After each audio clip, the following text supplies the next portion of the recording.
আসসালামু আলাইকুম এভরিওয়ান, কেমন আছেন আপনারা সবাই? আলহামদুলিল্লাহ, আল্লাহর অশেষ রহমতে আমি ভালো আছি। প্রতিদিনের মতো আবারও হাজির হয়েছি নতুন একটি ব্লগ ভিডিও নিয়ে। আশা করি ভালো লাগবে, না টেনে পুরো ভিডিও উপভোগ করবেন।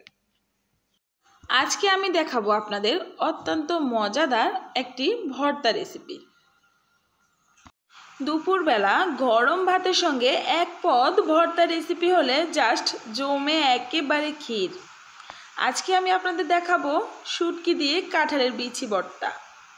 যেহেতু এখন কাঁঠালের সিজন, আমাদের সবার ঘরে কাঁঠালের বিচি পাওয়া যায়, সেই জন্য আমি আজকে কাঁঠালের বিচি দিয়ে এই সহজভাবে ভর্তা রেসিপিটি আপনাদের সঙ্গে শেয়ার করব।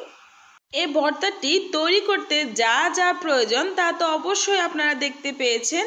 আমি কিছু শুকনো মরিচ টেলে নিয়েছি এবং কিছু কাঁচা মরিচ, সবগুলো আমি একসঙ্গে বেটে নিব। শিল পাটায় বেটে ভর্তা তৈরি করা এত মজার হয়, সত্যি কথা, যারা শিল পাটায় ভর্তা বেটে নেয় তারা জানে ভর্তার মজা কত বেশি হয়। আমাদের বাঙালিদের এখন ভর্তা ছাড়া চলেই না। বিয়ে বাড়ি বলেন বা কোনো অনুষ্ঠান বাড়ি বলেন, ভর্তা কিন্তু মাস্ট থাকবেই। এইরকম মজার মজার ভর্তা হলে সত্যি মাছ মাংসের প্রয়োজনই নেই। এখন আমি শুটকিগুলো বেটে নিব, তবে শুটকিগুলো একদম মিহি করে বেটে নিব না। আমি শুটকিগুলো বেটে নেওয়ার পর এখন ধনিয়া পাতা বেটে নেব।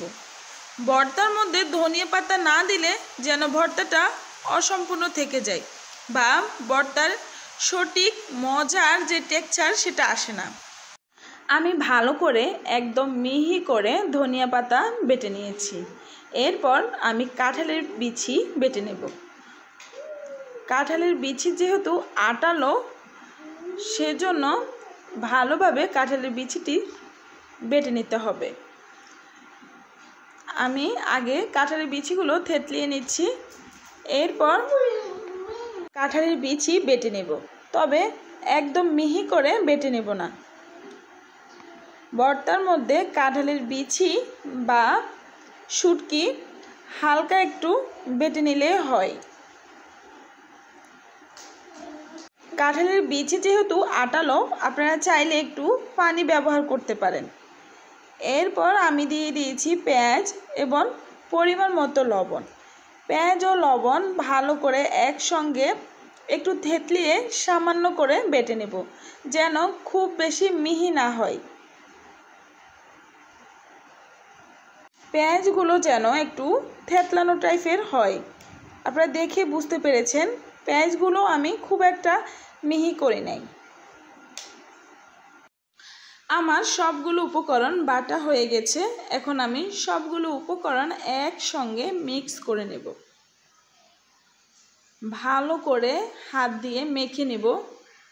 সবগুলো উপকরণ যেন একসাথে ভালোভাবে মিক্স হয়ে যায়, সেভাবে মিশিয়ে নেব।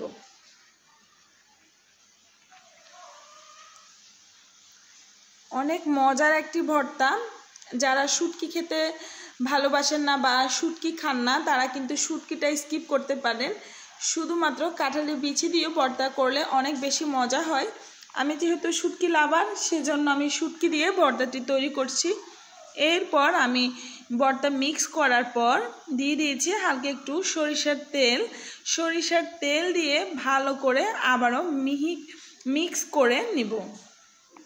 ভর্তাটি এত মজার হয়, না খেলে কখনোই বুঝবেন না। অবশ্যই বাসায় এইভাবে ভর্তা বানিয়ে নেবেন, বাসার সবাই অনেক মজা করে খাবে এবং অনেক প্রশংসা করবে আপনার। এত মজার এই ভর্তাটি দুপুরবেলা আপনি গরম ভাতের সঙ্গে খেতে পারেন, অনেক বেশি মজার হয়, দেখতেও অনেক বেশি লোভনীয়। আমার ভিডিওটি ভালো লাগলে একটি লাইক দিবেন সবাই। আল্লাহ হাফেজ।